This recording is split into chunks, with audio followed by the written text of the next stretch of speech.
Bonjour à tous et bienvenue à Courant d'affaires. Donc, pour l'émission d'aujourd'hui, même si l'hiver est bien installé, on a voulu revenir sur la saison touristique 2025. Donc, l'été va avoir été marqué par des belles réussites, beaucoup de visiteurs, plusieurs nouveautés. Donc, on revient là-dessus. Vraiment intéressant, beaucoup de chaleur aussi, on va certainement en parler. Et comme chaque année, on en profite pour regarder bien sûr vers l'avenir. Comment préparer une saison 2026 encore plus forte? Quels projets sont en cours? Et comment mieux faire connaître notre région aux visiteurs d'ici et d'ailleurs? C'est un peu l'objectif de cette émission. Exactement. Et là, pour en discuter aujourd'hui, on reçoit avec nous dans notre premier bloc Valérie Landry-Caillouette, donc coordonnatrice du développement touristique à Développement économique Matane. Alors, bienvenue Valérie. Merci, bonjour.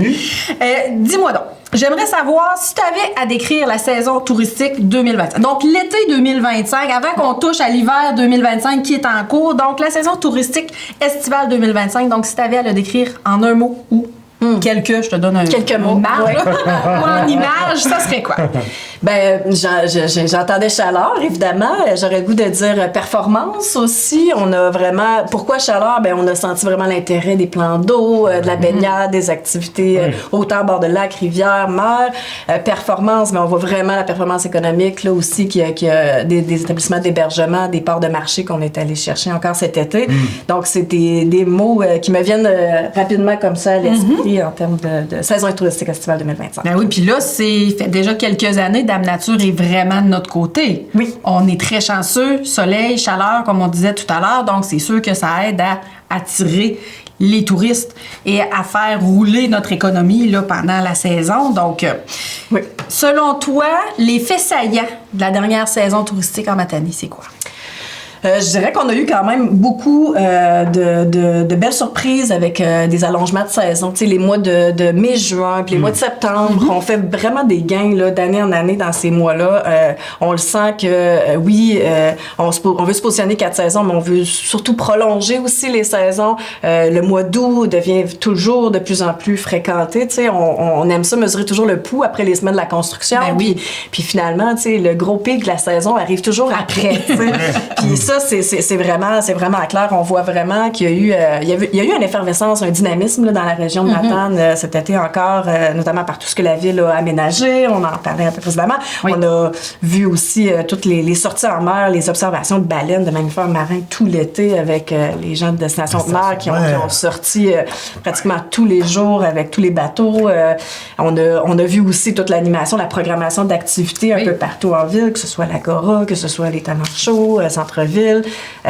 On voit toute cette effervescence-là là, que les acteurs touristiques et municipaux développent, là, en fait, toutes ces initiatives-là qui permettent de faire un beau bouillonnement d'activités pour la clientèle. Ah oui, puis tu sais, moi, pour être commerçante au centre-ville, un commentaire qu'on entendait énormément cet été, c'était « Mais votre avenue Saint-Jérôme, c'est donc bien beau qu'est-ce qui a été fait, les aménagements, et ça invitait les gens à rentrer dans le centre-ville, à se rendre jusqu'au Parc des Îles, à profiter tout le long du passage, les commerces, les établissements de restauration, donc profiter des activités. Donc, c'était vraiment génial. Et avec le marché public, là, si on ajoute tout ça, ça fait une grande axe jusqu'au Parc des Îles. C'est incroyable. Il faut que les gens rentrent en ville pour voir un peu tout ce que Matane a à offrir, parce que c'est sûr que si on s'en tient à la 132, on manque tout ça. Puis c'est toujours le commentaire des gens de dire « Oh mon Dieu, votre parc au centre-ville est donc bien magnifique, il y a plein de choses à faire. » Fait que, tu sais, d'inciter les gens à rentrer, puis cette belle capacité-là de se promener à pied, puis de connecter les commerçants, les attraits avec le Parc des Îles et tout ça,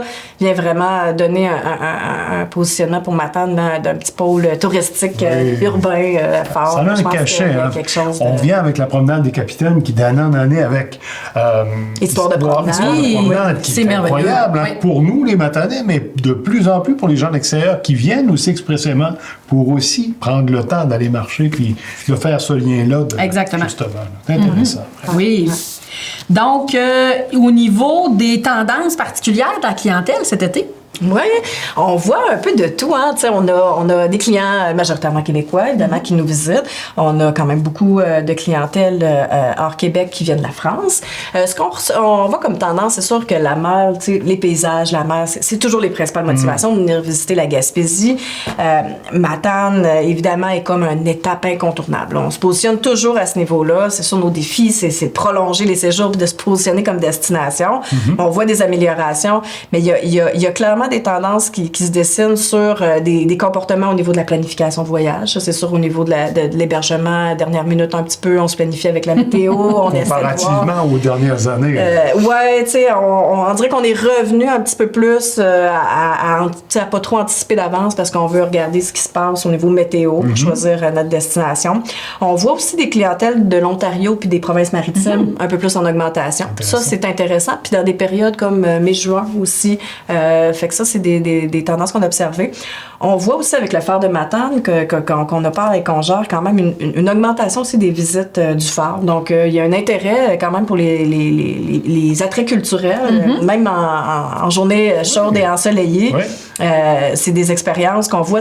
Dans l'autonomie, on a développé un audio-guide il y a 2 ans, puis on voit vraiment qu'il y a une augmentation dans ce type de visites-là en autonomie, qui ne sont pas nécessairement des durées énormes, mais qui viennent combler des temps dans l'horaire de vacances des gens.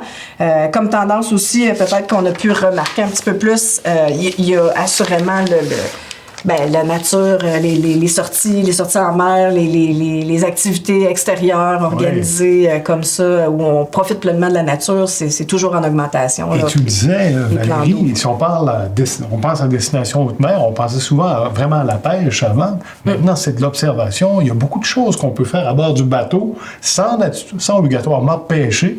La chance de voir des baleines ou autres mammifères marins, c'est quelque chose. Et puis, même pour nous, c'est des expériences uniques d'avoir cette possibilité-là d'être aussi près de la nature, il faut le dire. Il y a beaucoup de clientèle locale régionale qui sortent en mer, puis les gens, en fait, recherchent ça à Gaspésie, c'est sûr. Ça peut être de l'aventure bien douce, contemplative d'un coucher de soleil, puis de l'observation. Puis je pense que c'est ça, le poisson n'a pas été en quantité nécessairement si abondante encore cette année, et c'est justement le discours, je pense, aussi de promotion de ces activités-là va peut-être un peu plus évoluer, changer, parce que justement, la clientèle aussi...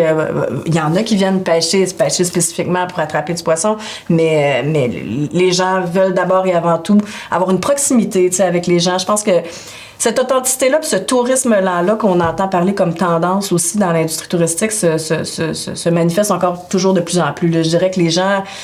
Et c'est comme ça qu'on essaie de vendre. On se dépose ici, on prend le temps. On n'a pas une multitude d'activités. Il faut pas se leurrer et dire que, mais on a tout le terrain de jeu pour s'occuper, puis de créer aussi l'expérience, puis le voyage qu'on a le goût de faire. Puis c'est la beauté du territoire. On a un beau territoire sauvage qui a de quoi faire, mais cette proximité-là que les gens veulent avoir avec les gens, discuter, échanger, on voit beaucoup cette trame-là se dessiner dans les comportements des visiteurs.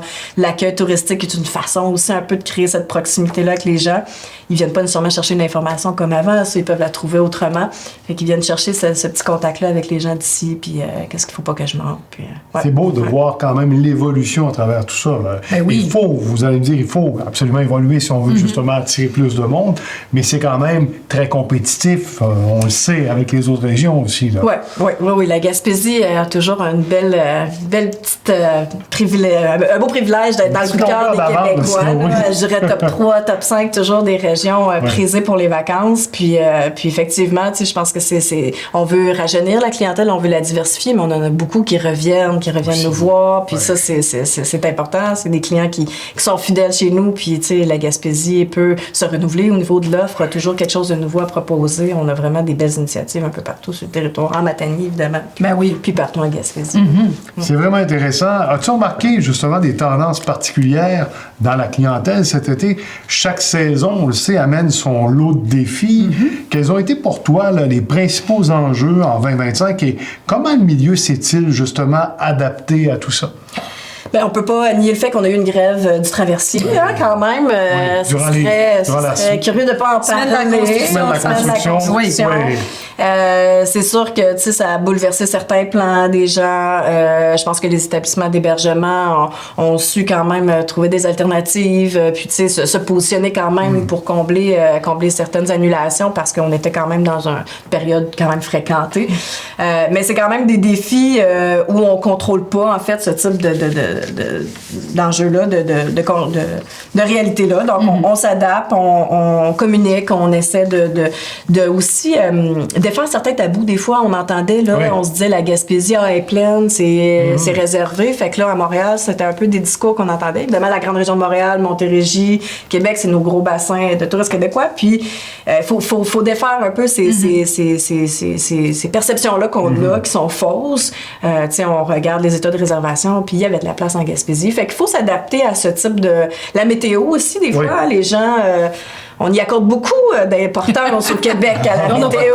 On n'a pas de contrôle. Sauf qu'on a un été exceptionnel, donc cet été-là a permis certainement de profiter de journées intégrales que plusieurs en vacances en ont profité constamment, mais ça a un impact, c'est sûr. Ben oui, parce que c'est ça. On accorde beaucoup d'importance, fait qu'on faut tourner ça un peu à notre avantage. Puis tu sais, il y a plein de choses à faire aussi. Tu sais, la Gaspésie se visite autrement, c'est sûr, dans une semaine où on est plus dans la brume que dans le soleil, mais c'est bon. Les enjeux cet été sont un peu dans ce sens-là. Évidemment, tu sais, toute la question de l'accueil touristique, ça a été, on voit des changements de comportement. Tu sais, nous, on voit que les outils numériques, les canaux d'information se multiplient, fait qu'il faut être présent là où la clientèle est, fait qu'on se déploie sur le terrain, fait qu'on essaie de pouvoir répondre aux gens, puis amener cette valeur ajoutée là aussi du conseil de séjour que l'agent touristique peut amener à un visiteur.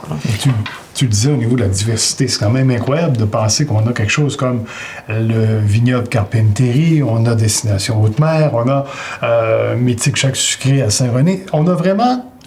c'est très, très diversifié de ce qu'on a en Matane depuis peut-être quelques années aussi. On a vu naître beaucoup de nouveaux joueurs qui font en sorte que on est encore plus accueillant. On a une belle diversité là, à ce niveau-là pour toute la famille. Là. Oui, on a un positionnement qui répond à des clientèles familiales.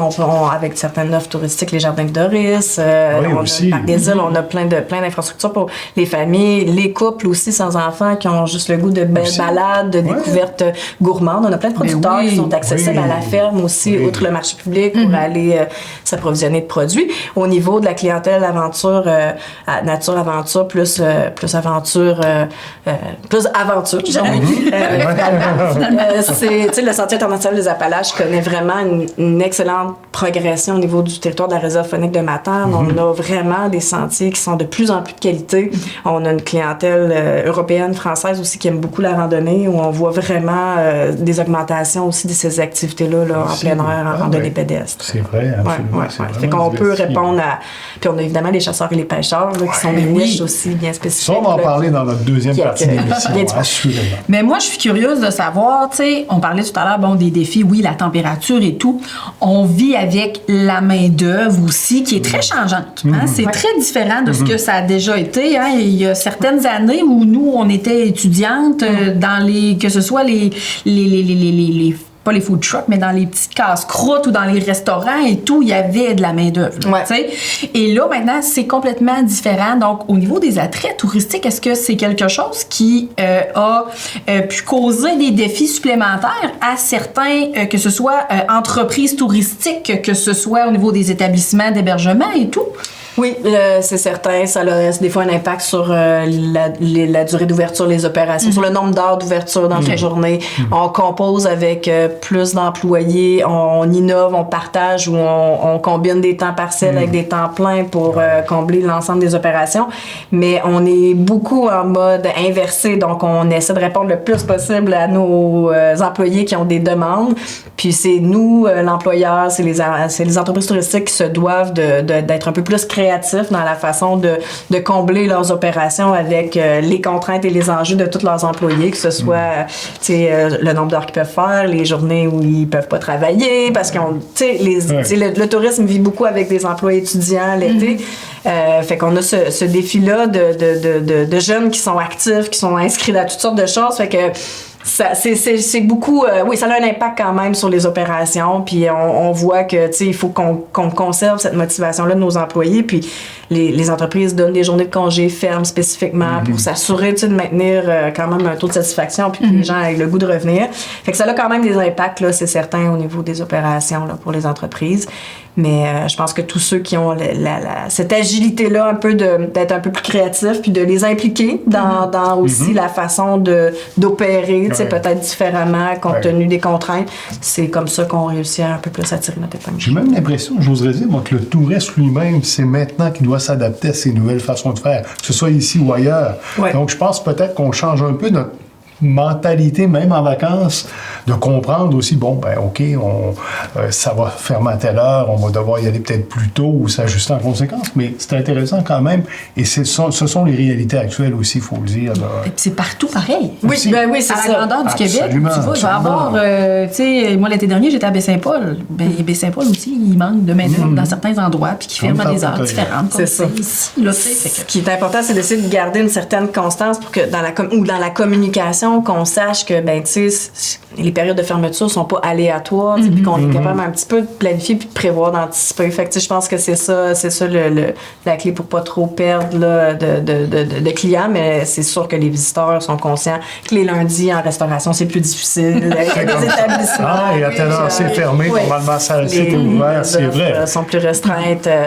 Aussi en fin de saison, en début de saison, c'est toujours un peu l'offre et la demande là, qui joue des fois en notre faveur. Mais, oui, parce qu'en plus, on étire de plus en plus. L'été, on le disait tantôt, en septembre, les étudiants sont retournés à l'école, donc il y a de complications là encore quand même pour plusieurs entreprises. Mais justement, quel succès ou amélioration t'ont particulièrement marqué cette année si tu dresses un grand profil de tout ça? La réussite de l'hébergement, parce qu'on a vraiment maintenant des nouveaux tableaux. Là. Je suis pas quelqu'un dans la vie qui adore les chiffres et les statistiques, mais c'est quand même le fun d'avoir des statistiques maintenant propres à notre MRC, ce qu'on n'avait pas, on n'avait pas auparavant, c'est des statistiques régionalisées, Gaspésie, Bas-Saint-Laurent. Puis, on pouvait difficilement, tu sais, c'était par nos sondages plus maison qu'on allait questionner un peu plus sur notre territoire MRC.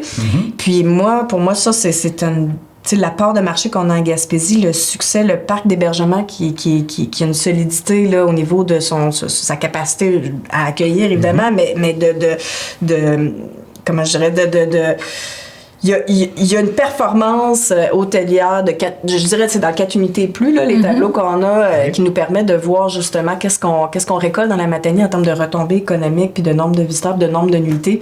On voit vraiment ce succès-là puis cette capacité-là de travailler justement à prolonger les saisons. Le parc d'hébergement, on a les capacités puis on a vraiment des hausses. Tu sais, c'est sûr que les taux d'occupation sont meilleurs. Évidemment, il y a une hausse tarifaire, fait qu'on génère des revenus supérieurs. Les retombées sont donc plus importante chez nous.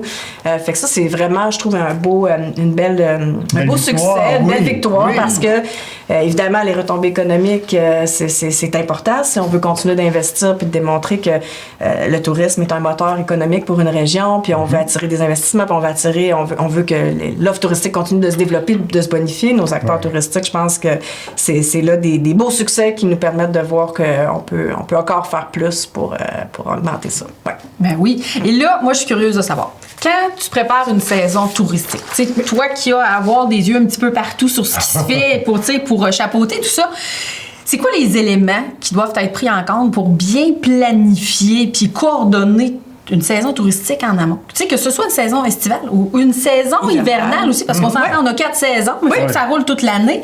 On fait comment pour pouvoir planifier tout ça? Bien, c'est sûr qu'il y a une je dirais collaboration, concertation, vision, mais en fait, il faut... Puis objectif. Tu sais, je pense que dans des régions où on n'a pas toujours des budgets élastiques et immenses, c'est quoi nos priorités? Sur quoi on veut miser? C'est quoi la vision? C'est quoi la ligne de com aussi? Nos marchés, nos clients cibles en fonction des saisons? Comment on communique? Comment on articule tout le volet promotion, marketing du territoire? Comment on développe des outils puis les ambassadeurs de notre réseau d'acteurs touristiques aussi pour que ça soit finalement, tu sais, nous, on représente un peu une office de tourisme local. Donc, comment, justement, aller chercher cette adhésion-là de tout l'écosystème touristique qui va être à l'affût de qu'est-ce qu'il y a à faire cet été chez nous, comment je peux informer ma clientèle puis les diriger si j'ai des questions parce que j'ai un rôle aussi qui va être payant pour moi si je réponds bien aux questions puis je réfère puis que je suggère des choses, ça va être sûrement très bon pour moi aussi. Fait que de développer cette collaboration-là, il y a évidemment toute une organisation d'opération au niveau d'une entreprise, nous, que ce soit le Fort ou pour un autre, évidemment, toute la question RH, horaire, gestion personnelle durant les périodes fréquentées, début de saison, en fonction des contraintes, RH qu'on nous communique en début de saison. Tout ça, il faut figurer ça aussi pour bien opérer, pour être le plus efficient possible. Puis, de développer beaucoup, puis ça, je pense qu'on réussit à le faire de plus en plus, des partenariats avec les entreprises privées qui ont des clients cibles qui veulent rejoindre, nous proposent des actions qu'ils aimeraient développer de concert avec l'organisation de promotion touristique locale et régionale. Fait qu'on a fait venir Lydiane Autour du Monde, exemple, l'an passé. Ça a été une belle concertation de plusieurs acteurs qui ont collaboré à développer le séjour, puis on a travaillé ça avec Tourisme Gaspésie aussi, qui a été partenaire. Fait ça, on veut vraiment des relations publiques avec les salons consommateurs aussi. On se présente sur 2 salons depuis quelques années avec le salon motoneige et quad et le salon aventure plein air qui est à Montréal. Qui ont lieu à Montréal les deux. Salon motoneige quad, c'est Québec, puis salon plein air. Il y en a aussi sur Québec, mais celui qu'on fait est sur Montréal pour le plein air en mars. C'est une belle et ça, là, on a vraiment... Tu sais, c'est la Gaspésie qui se présente, puis la Matanie, puis chaque sous-région sont présents avec soit des entreprises ou avec des agents d'information de leur territoire. Fait qu'on est vraiment en mode concertation et destination gaspésienne où chacun, en fait, travaille parce qu'on sait que c'est quand même la Gaspésie qu'on choisit d'abord et avant tout. Des fois, on choisit la Matanie aussi spécifiquement. On a beaucoup de gens qui viennent visiter les parents et amis. Des Gaspésiens, on a toute une parenté à quelque part. Moi, je revois ça à tous les années dans les sondages. Puis quand on dit que c'est la meilleure pub, puis c'est vraiment... Ça, c'est quelque chose qu'on voit, puis on a vraiment des écarts. On a, oui, un 40% que c'est du 1 à 3 nuitées, puis on en a aussi là, dans le 5 nuitées et plus. Là, bon. Ça, c'est vraiment des gens qui viennent, qui ont choisi la Matanie parce qu'ils visitent leur parenté. Puis et on ne parlait pas de ça il n'y a pas si longtemps. Tu sais, de 5 nuitées, c'était plutôt rare. On disait beaucoup que ma tante était de passage. T'allais à ma tante pour repartir, oublie ça. Parce qu'aujourd'hui, on est ailleurs. Il y a une grande proportion de clients qui viennent visiter leurs amis ou parents. Puis ça génère des locations de nuitées dans des résidences de touristes, chalets. Puis ça, c'est sur du plus long séjour. Donc, c'est certain que, si je me rappelle de ta question, là, je suis partie sur d'autres choses. Oui. Mais il reste que quand même, à travers tout ça, on voit quand même qu'on s'est amélioré avec le temps, mais c'est une concertation de vraiment plusieurs personnes.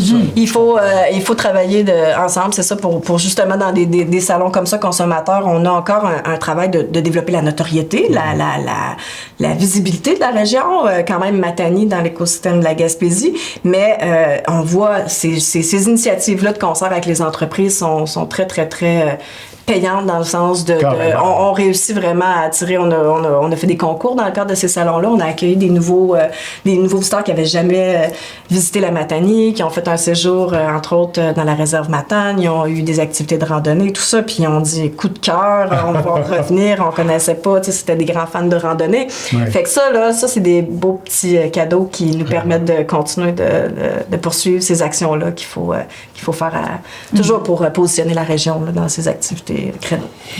On parlait tout à l'heure tourisme 4 saisons. Oui. Donc, à ton avis, comment tu vois la Matanie se positionner dans cette perspective-là, d'étirer nos saisons touristiques, de les faire durer plus longtemps, qui vivent sur les 4 saisons? Oui. Bien, je pense que ça passe par une stratégie en fonction de justement c'est quoi l'offre qu'on a en fonction des saisons et des clients potentiels qu'on peut aller chercher durant ces saisons-là. Donc, je pense que l'été, on est capable de travailler à étirer un petit peu plus printemps-automne, mais il y a le marché corporatif aussi du congrès de l'événement d'affaires qui nous permet de se positionner aussi en été-automne. Évidemment, il y a toute la partie clients, plus de proximité. On va travailler des marchés plus de proximité régionaux pour des temps comme le mois de mars à avril-mai, mettons. On va être plus dans des stratégies de clients gaspésiens, Bas-Saint-Laurent. Mais on a aussi l'hiver, tu sais, la motoneige, on le sait que c'est quand même la clientèle touristique principale l'hiver, c'est les motoneigistes. Mais on a toute la partie relâche scolaire puis activité aussi, quand même aussi de familiale qu'on n'a pas gêné de se vendre sous cette bannière-là. Tu sais, on a tout à proximité ici, là, le ski, la raquette, le patin, le traîneau à chien, le spectacle. Tu sais, t'as pas à faire 1 heure de route pour aller consommer. Ouais. Fait que ça peut être intéressant de se dire, un petit court séjour, tu sais, je vais vraiment profiter un petit peu plus du temps que je vais avoir, mais tout va être à proximité. Fait que les stratégies, je pense que se définissent en fonction des clients, des marchés, des saisons, des marchés qui sont réalistes à aller atteindre. Puis donc, je pense qu'on travaille à prolonger les saisons plus que nécessairement se positionner 4 saisons, mais c'est prolonger l'hiver, puis c'est prolonger l'été. Fait que ça finit par toucher les 4 saisons, évidemment. Parlons-en de prolongation. Tu es déjà, je suis sûr, plongé en 2026 déjà. Oui. La tête est un peu là actuellement, même si on dresse le bilan de la dernière année. Quelles sont les priorités, les projets ou dossiers qui guideront la prochaine saison? Évidemment, on continue d'optimiser tous les canaux de communication, toute la façon de promouvoir le territoire, les outils. On est bien fiers de nos petites infolettes hebdomadaires là, que les gens attendent, ils veulent savoir qu'est-ce qui se passe cet été, puis sinon on veut consolider ça. Évidemment, on travaille aussi sur un projet avec le Fort pour être encore plus un pivot qui va distribuer puis susciter de l'achalandage, donc une exposition renouvelée au niveau du Fort de Matane.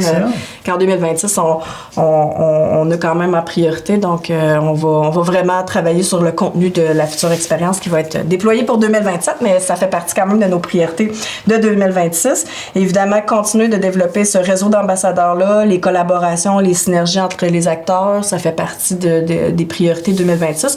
Mais je vous dirais que c'est sûr qu'il y a déjà...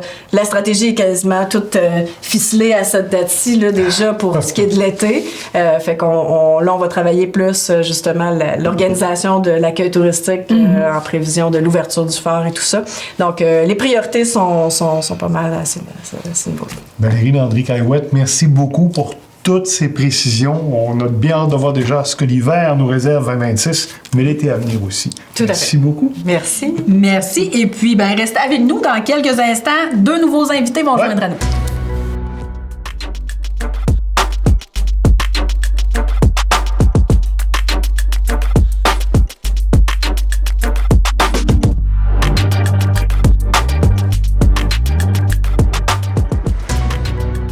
Le tourisme en Matanie, c'est aussi une histoire de nature, de rivière, de montagne et d'aventure. Et avec nos invités aujourd'hui, on plonge dans le plein air. C'est le cas de le dire. On accueille 2 spécialistes, 2 pros. Je le dirais comme ça. Le directeur de la réserve faunique de Matane, M. Dan Gagnon, et le biologiste et directeur général de la rivière Matane-Saugerme, Sébastien Lavoie, qui sont avec nous sur le plateau. Bonsoir. Messieurs, ça va bien? Bonsoir. Oui, bonsoir. Merci beaucoup d'être avec nous autres. C'est très apprécié.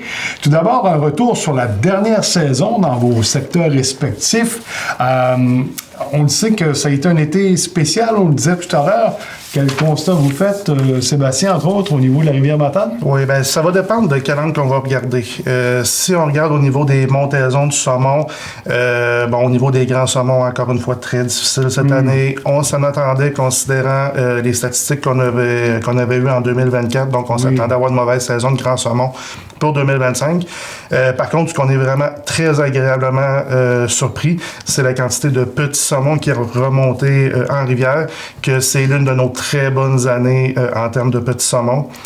Donc ça fait en sorte que on peut vraiment avoir de l'espoir pour l'an prochain, d'avoir un beau retour de grands saumons pour 2026. Donc ça va quand même bien là-dessus.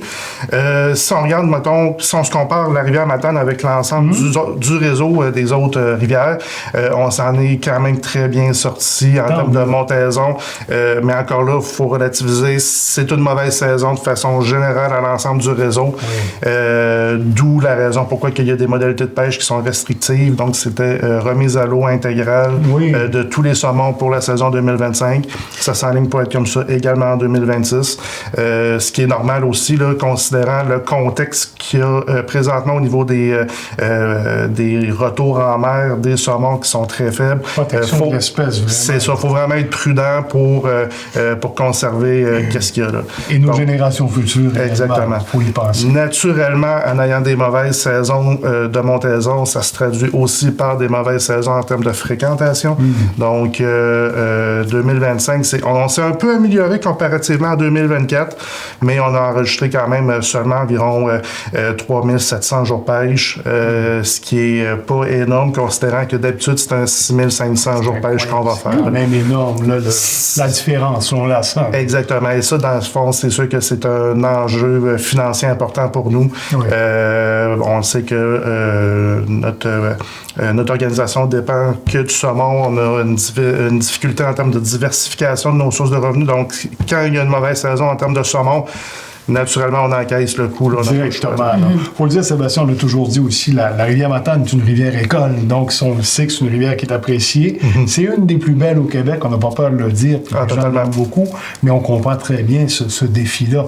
Dan, de ton côté, il y a l'automne, il y a la chasse à l'orignal, bien sûr, mais il y a aussi le beau côté nature de l'été, d'aller pêcher à la truite. Comment ça s'est passé l'été dernier?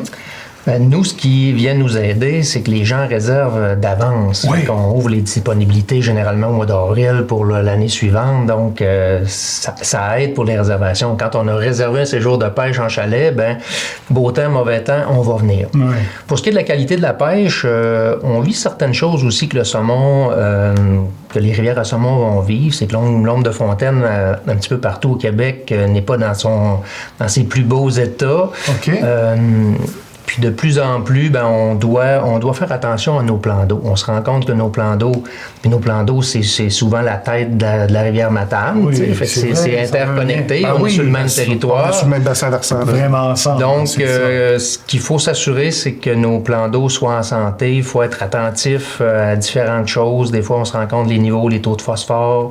On voit que même autour de nous, là, il y a des espèces aquatiques envahissantes là, qui commencent à s'approcher. Fait qu'il faut être sensible à ça. Pour nous, des fois, on met des mesures, les gens peut-être ne comprennent pas. C'est le fun aujourd'hui de pouvoir en parler. On a retiré dans les dernières années les embarcations personnelles. Ouais. Les gens qui venaient avec leur embarcation, qui avaient la chance peut-être d'aller sur le lac Matane, d'avoir leur propre moteur, l'embarcation, les viviers pour mettre le poisson, puis mieux équipés pour pêcher, c'est le fun. Sauf que quand les gens se déplacent de lac en lac ou vont sur des lacs, des fois, ce qu'il pourrait y avoir de la moule zébrée ou d'autres espèces, en faisant des moves, je voulais dire en anglais, c'est un move comme ça, mais en faisant un geste comme ça nous permet de se garder à l'abri ou du moins retarder le plus possible.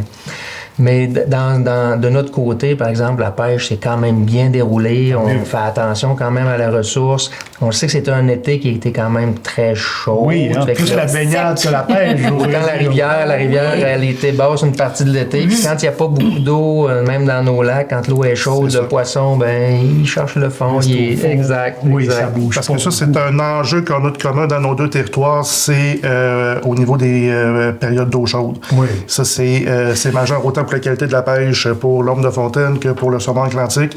Et également, il y a un enjeu de survie de nos poissons.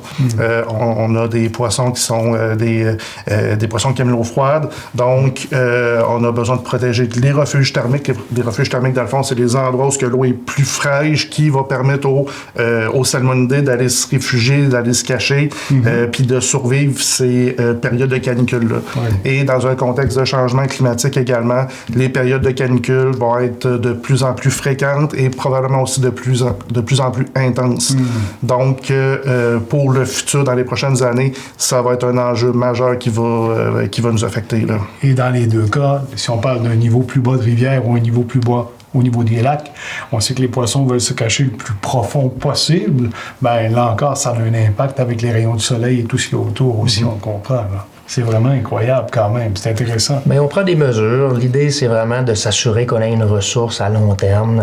Je pense que les gens doivent, des fois, se posent des questions, mais quand des fois on diminue un peu les quotas ou qu'on va arriver avec des engins particuliers, des lacs seulement pêche à la mouche, ou des fois on fait de la sensibilisation sur la remise à l'eau. Là, énormément. La ZEC en fait beaucoup. C'est pêche à la mouche intégralement, mais nous, les gens, des fois, vont pêcher à la cuillère avec un hameçon que le poisson va avaler complètement. Fait que quand il est pincé juste sur le bord de la bouche versus quand il l'a avalé, on sait que ça peut être différent. Fait qu'on a des mesures. Puis là, on demande aux gens maintenant, dans différents lacs, des fois, de ne pas remettre à l'eau un poisson qui a été pogné, tu sais, pour justement, on sait que les chances de mortalité sont très élevées. Mais les gens sont très, très sensibles à nos commentaires. Puis on le voit aussi, même dans le monde du saumon, là, je pense que les gens sont de plus en plus consciencieux puis de la ressource. C'est vraiment intéressant de voir à quel point vous rejoignez aussi de chaque côté.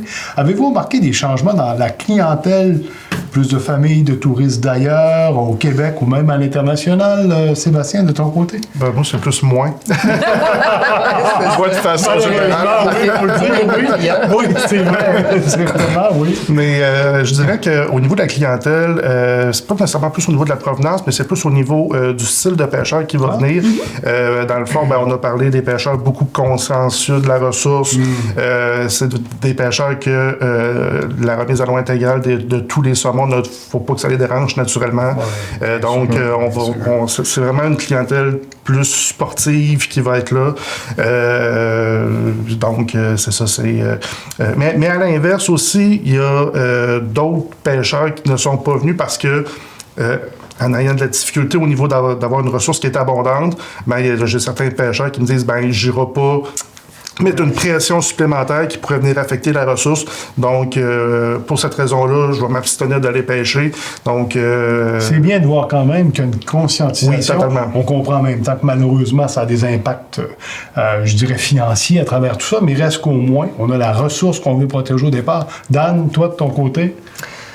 Nous autres, on parle un petit peu de chiffres, de statistiques. C'est sûr que la réserve faunique, c'est quand même beaucoup de personnes qui viennent nous visiter. Là. Nous, c'est 35 600 jours personnes sur la réserve. C'est un grand terrain de jeu. C'est un grand terrain de jeu. C'est sûr que la rivière, il y a une partie de la rivière, mais nous, on est toutes les branches du territoire. Et puis, on a une multitude de produits, autant en chalet, en camping. Les gens viennent nous voir en villégiature.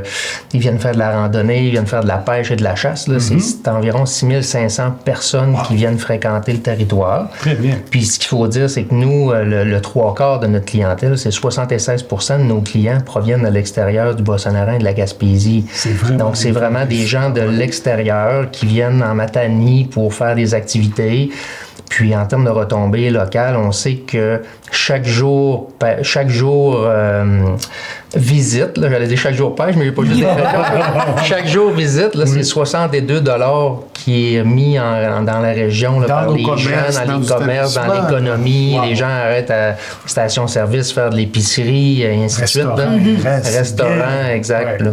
C'est intéressant. Fait que c'est vraiment beaucoup de gens qui, autant pour le saumon et qui fréquentent le territoire, qui viennent nous visiter. Puis nous, on se partage notre clientèle parce que les gens pêchent le saumon, ils restent dans les chalets ou ils viennent dans nos chalets puis ils vont réserver au saumon. Oui. Sébastien, il y avait même des gens qui me disaient que cette année, c'est vrai qu'il y a eu peut-être un peu moins de monde, mais ceux qui étaient là ont eu de la superbe qualité de pêche. Dans le fond, si je reste un peu en termes de retombées, chez nous, on est à peu près dans les mêmes eaux. Dans le fond, 75 à 80% de notre fréquentation vient de l'extérieur de la région. Donc, ça, c'est de l'argent vraiment qui est injecté directement dans notre économie.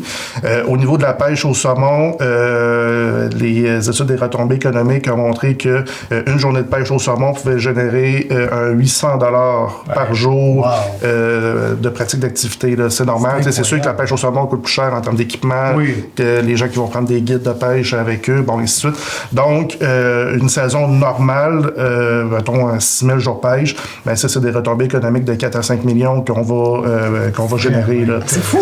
C'est fou. Et là-dessus, on peut penser, mettons, municipalité de Saint-René, par exemple, les commerces qui sont dans cette municipalité-là, qui bordent la rivière Matane, dépendent vraiment de la pêche au saumon, entre autres, et de la chasse également. Mais c'est une économie vraiment qui est basée sur les activités fauniques. Là.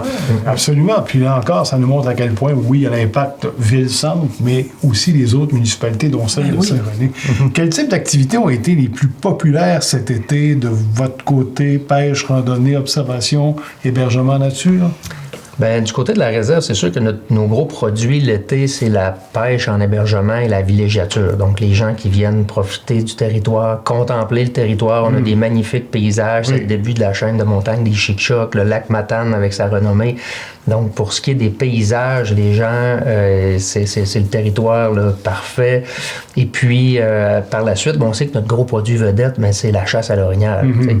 On est dominant, je veux dire, au Québec pour la chasse à l'orignal. C'est le produit vedette de la réserve. Et puis, on est inégalé en termes de... Non, mais faut se les bretelles jusqu'à nouvel ordre et pas encore longtemps, mais c'est quand même incroyable de voir à quel point Matane se démarque.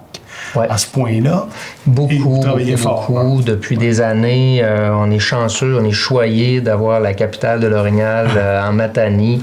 Et puis, comme juste la chasse à l'orignal, c'est 2500, voire proche 3000 personnes qui viennent seulement l'automne dans une période très courte. On parle de 2 mois. Où les gens viennent ici, puis on le sait, là, quand on vient à la chasse, des fois, on dépense un petit peu plus dans l'environnement local. Ça, c'est merveilleux. Hein? On dit que c'est une religion, c'est le cas de le dire sans étonne. De ton côté, Sébastien, quand même, comment on voit ça? Assurément, on l'a dit tantôt, la pêche est très importante, mais il y a aussi ce qu'on disait aussi, je disais Rivière-École. Moi, j'ai toujours l'impression quand même qu'on est là pour dire on veut apprendre de futurs pêcheurs. Je sais que c'est la même chose de la CEPAC, mais notamment... C'est comme votre mission première aussi. Là. C'est sûr que, si je recule cette année, l'année d'avant, c'est sûr qu'on n'a pas mis l'emphase beaucoup sur la relève, sur le recrutement. C'est normal, on ne voulait pas mettre de pression supplémentaire sur nos ressources qui est fragile. Mais néanmoins, lorsque les conditions vont se replacer, c'est clair qu'on va remettre un effort sur la relève.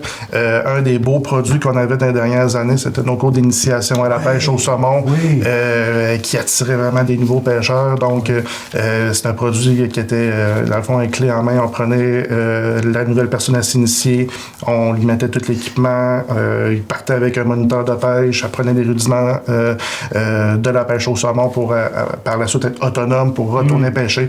Donc, nous, aussitôt qu'on va pouvoir remettre ce produit-là en fonction, on va le faire, c'est sûr, là, mais malheureusement, pour 2026, on attend encore de voir comment que la ressource va se comporter, mais par la suite, on va y aller dans cette direction-là. Et d'ailleurs, c'est ça, quand on regarde les pêcheurs de façon générale, il y en a énormément qui se sont initiés sur la rivière Matane, qui ont débuté, qui ont fait leurs premières armes chez nous. Pourquoi? Parce qu'on est une rivière super accessible, pas tellement dispendieuse, qui a quand même du poisson en quantité de façon générale, et qui est facile à pêcher aussi. Là. Donc, ça fait tout ça en sorte d'avoir des conditions gagnantes pour initier des... permettre et faire en sorte que des gens continuent de venir, des gens de différents âges, mais de voir la relève qui est là aussi, gars, filles qui suivent. Ça, on s'occupera, Sébastien, de les initier à la pêche à la truite. On a un forfait famille chez nous, fait que pour les initier à la pêche, après ça, on va les envoyer sur la rivière. On va se faire des passes à la Et là, on parle beaucoup de fréquentation touristique, mais comment on fait pour concilier tout ça avec la préservation du territoire puis de la faune? Parce que, tu sais, quand ça arrive, puis qu'il y a des territoires à protéger, comme tu disais tout à l'heure, tu sais, la pression qui est mise sur la ressource, mais à un moment donné, c'est un double enjeu, là. Oui puis non, dans le fond, quand la conscientisation est bien faite, ça va bien. Pour nous, c'est le contraire, c'est que plus il y a de pêcheurs, la présence de pêcheurs, c'est la meilleure protection pour la ressource. Okay. Dans le fond, Les pêcheurs de saumon, c'est les meilleurs gardiens du territoire.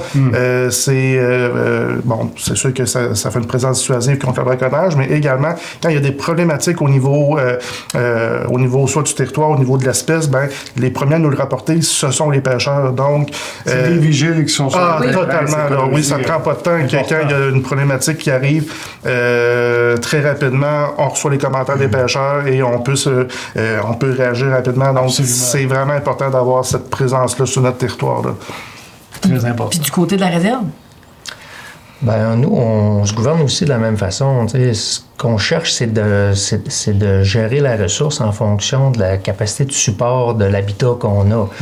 Autant la forêt pour les orignaux que les lacs pour nos poissons. Donc, nous, on doit être attentifs à ça. On sait que le poisson, il faut faire attention. Les réchauffements climatiques, on le voit beaucoup. Fait que nécessairement, des fois, on prend des actions. On en parlait tantôt avec les espèces envahissantes. Peut-être qu'à un moment donné, on a des lacs qu'on va dire, peut-être qu'il y aura peut-être plus de moteurs à essence, peut-être juste des moteurs électriques pour éviter leur brassage. Puis, des fois, ça augmente les taux de phosphore. Puis tout ça, ça permet la prolifération des algues. C'est toutes des réflexions qu'on doit être attentif. On fait beaucoup de tests sur nos lacs. À chaque année, notre technicien de la faune a sa routine d'aller faire des échantillons de nos lacs, les températures de cours d'eau. On suit ça de près pour être en mesure de s'ajuster aux besoins. Puis pour ce qui est de la chasse à l'orignal, c'est la même chose. On essaie de voir comment l'habitat se comporte. À chaque année, Sébastien aussi siège avec nous parce qu'on siège mutuellement sur nos conseils d'administration. Là, on va dire ça comme ça. On travaille ensemble aussi. Oui. Et puis, à chaque année, on observe comment ça se passe, l'habitat, comment se passe la chasse, les observations faites par les chasseurs, ce qu'une zone, c'est aussi. Ou une zone, peut-être, une année, c'est vu moins d'orignaux, plus d'orignaux. Fait que là, on s'ajuste en fonction de ça. On ajuste le quota avec le ministère. Fait que des années, quand ça va bien, on peut aller en récolter un petit peu plus. Une autre année, on dit, là, ça a descendu, on s'ajuste.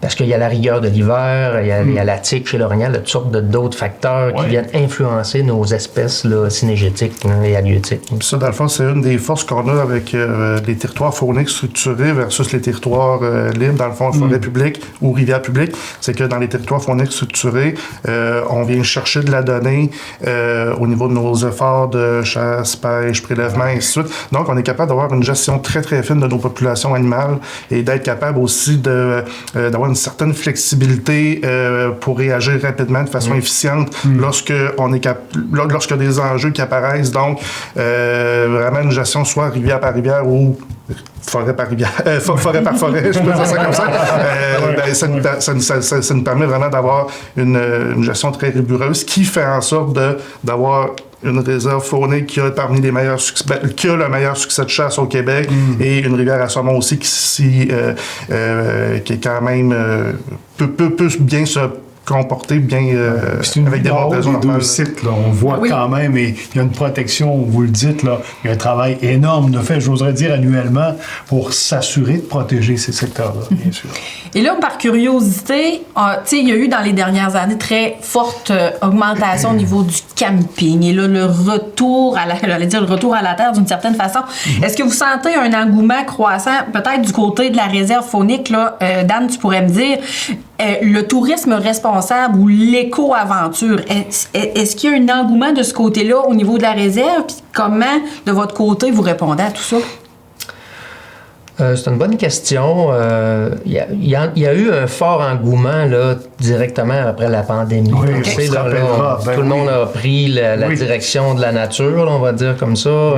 Les gens ont fréquenté, ont sorti le temps, sont venus partout.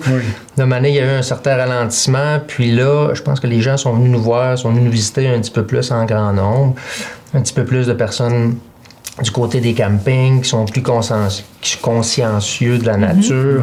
On le voit de plus en plus. Tant mieux, c'est rassurant d'entendre ça quand même. Et nous, on suit la parade aussi. On est rendu même qu'on fait du compostage dans nos chalets. On invite les gens à faire leur bout. C'est pas parce qu'on est dans la forêt à 1 heure de route qu'on n'a pas de recyclage puis que les gens contribuent pas encore en faisant du compostage. On est rendu là. Oui. Puis il faut ajouter, Dan, que vous êtes éco-énergétique aussi au niveau des chalets. Vous avez fait un travail incroyable au fil des ans. Beaucoup.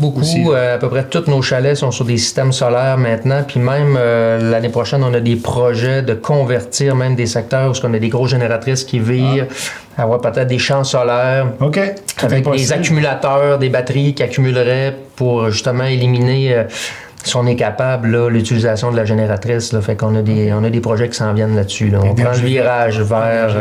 C'est très intéressant. Ben oui. Et là, selon vous, au niveau, que ce soit de la rivière, que ce soit au niveau de la réserve, mais qu'est-ce qui vous distingue dans le paysage touristique du Gaspésien? Qu'est-ce qui fait que c'est ici à Matane que... Écoute, parce qu'on est les meilleurs, c'est juste tout ça. À fait, oui, je me dis bien, mais de votre côté... Quitte à me répéter, Rivière-École, naturellement, comme j'expliquais, la rivière par excellence pour s'initier à la pêche au saumon. Également, on est une des premières pas mal des premières grosses rivières en provenance des grands centres. Oui, donc, on est seulement à 4 heures de Québec. Donc... Et j'oserais dire, Sébastien, même de pouvoir pêcher au centre-ville, c'est pas partout qu'on peut faire ça. Non, ça c'est unique également. Oui, autre chose, là. C'est vrai, intéressant. Donc, pour la pêche au saumon, on est quand même un beau produit d'appel pour la région. Là. Qui est connu partout au Québec, qui est même ailleurs aussi. Là, du côté de la réserve, comment vous vous distinguez dans le territoire gaspésien? On en a parlé tantôt, mais notre produit vedette, on le sait, c'est la chasse à l'orignal. On revient à ça, là. On revient là-dessus. Fait que c'est ce qui fait notre notoriété, ça c'est certain. Donc, les gens nous connaissent, attendent le tirage. Il y a des milliers de personnes qui appliquent à chaque année au tirage au sort. Il y a l'Auto-Québec, il y a vous. Pour venir, oui, c'est ça. Parce qu'il y en a qui vont attendre, imagine la chance de pouvoir. Et quand tu as cet appel-là ou cette chance-là, c'est vraiment... Moi, je ne chasse pas, mais je suis préposée à l'inscription tirage au sort. Mon conjoint, mon fils, mon beau-père. Vous croisez les doigts à chaque fois. Je surveille les dates. Mais c'est un exemple, naturellement, et ça montre la cote de popularité, là encore, au niveau de la CFAC. C'est merveilleux de se la désirabilité de ce produit-là, là, on est choyé. Puis là, l'engouement, est-ce que ça a diminué au fil des années avec la chasse? Pas du tout, non, hein? La chasse, là, ça continue. Il y a de la relève aussi. Là, il y a de la relève, on a des produits de relève. Je pense qu'on travaille fort pour ça. Puis actuellement, on touche du bois. Là. Ça va bien du côté de la chasse à l'orignal, là, de ce côté ici. Il faut être prudent. On est toujours dans un habitat qu'il faut faire attention, mais ça se passe quand même bien. Là. Et de plus en plus de chasseuses. Oui, aussi. Oui, parce qu'il y a été des années... Exactement, il y a eu des années on voit des filles des filles de bois de plus en plus. Puis certainement, mais c'est intéressant de voir à quel point, et je comprends, là, c'est quand même un élément fragile des deux côtés, mais d'être capable de dire que la Matanie attire autant, c'est vraiment intéressant. Plusieurs le savent, mais je pense que tu disais, Dan, tantôt, on ne connaît pas assez notre territoire, j'oserais dire, et c'est bon de vous entendre aujourd'hui là, des deux côtés à ce sujet. Oui, et que nous, ici, on ne sait pas qu'est-ce qui se passe à 100% autour de nous. Ben là, c'est le fun. Oui. Oui. De mon côté, je dirais que je vous poserai la question suivante. Avez-vous des partenariats ou collaborations avec d'autres secteurs touristiques comme hébergement, restauration, événementiel pour enrichir l'expérience des visiteurs, même si déjà là, c'est très enrichi? Officiellement, non, sauf que on travaille avec plein de partenaires. On est le meilleur exemple, nous, puis la réserve Fournet, vous ne faites qu'un, j'oserais dire. Pas loin. mais quand on regarde après ça, l'ensemble des autres acteurs du milieu autour de ça, on parle, veux pas les pêcheurs, chasseurs qui viennent, avec l'hébergement autour. Nous aussi, également, beaucoup de guides de pêche. Donc, c'est des emplois pendant l'été aussi. Oui, c'est vrai. Ça, c'est vraiment intéressant. Et puis souvent, les bons pêcheurs au saumon sont aussi de bons chasseurs aussi. Oui, la clientèle, les clientèles souvent font les deux activités, autant la chasse que la pêche. Oui, vraiment, on voit ça de ce côté-là.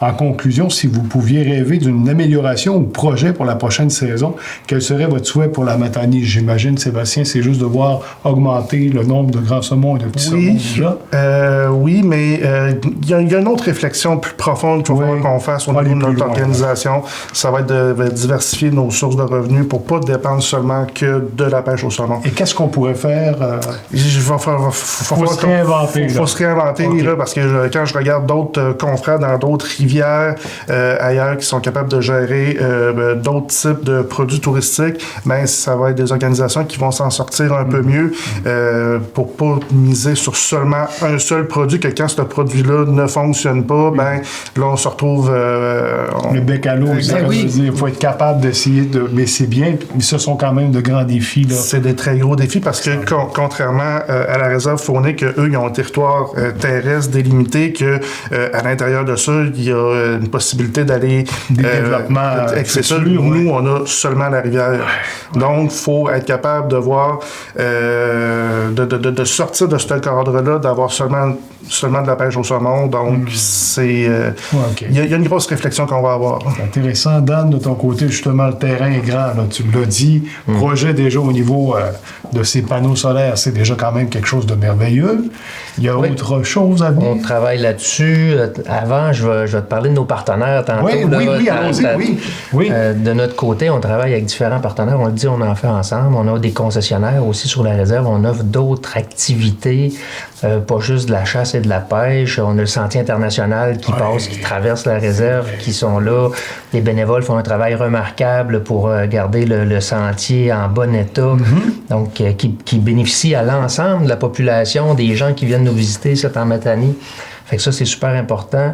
Après ça, on a aussi un partenaire de canyoning du côté là, de Cap-Chat, parce que la réserve va quand même assez loin, qui rentre là, jusqu'au ruisseau Beaulieu. Canyoning qui est un petit peu de l'escalade ou décalade. Là, ils descendent un canyon accroché là, dans l'eau. C'est vraiment spécial pour avoir vécu l'expérience. Oui, quand même. Intéressant aussi. Là. Un concessionnaire de ski qui fait du ski hors piste au Mont-Blanc là, pendant l'hiver. Donc, il y a quelqu'un qui opère là, qui accueille des gens, qui les guident. Ils font des expériences de ski. Donc, ça, on a des gens comme ça qui travaillent avec nous. Et puis, aussi... on a les clubs de quad et de motoneige qui traversent le territoire, avec qui on a des ententes, des collaborations, parce que nous aussi, c'est réglementé. Il y a des périodes où on peut pas des fois faire des activités. L'hiver, des fois, la motoneige qui passe, puis hop, là, des fois, il y a des ravages, il y a des orignaux. Ben là, comment on s'adapte là, en fonction de l'habitat des orignaux qui sont dans la réserve? Fait qu'on a une super de bonne collaboration avec nos différents partenaires comme ça. Ça montre. J'espère que j'en oublie pas, là, mais sûrement qu'il y en a d'autres à venir. Il y en a d'autres. On est déjà à la fin de l'émission. Ce que l'on retient de nos échanges aujourd'hui, c'est vraiment que il y a la passion, l'engagement, la fierté qui anime nos acteurs touristiques. On sent qu'il y a une volonté aussi de vouloir vraiment faire plus avec ce qui est possible de faire. Mais on voit, messieurs, qu'on est en bonne main. Moi, je vous souhaite le meilleur vraiment pour le futur. Et on va souhaiter une bonne saison de pêche à venir très bientôt à Sébastien de votre côté. Merci. Pour commencer, on va souhaiter beaucoup de neige. Oui, pour commencer. Pour avoir beaucoup d'eau.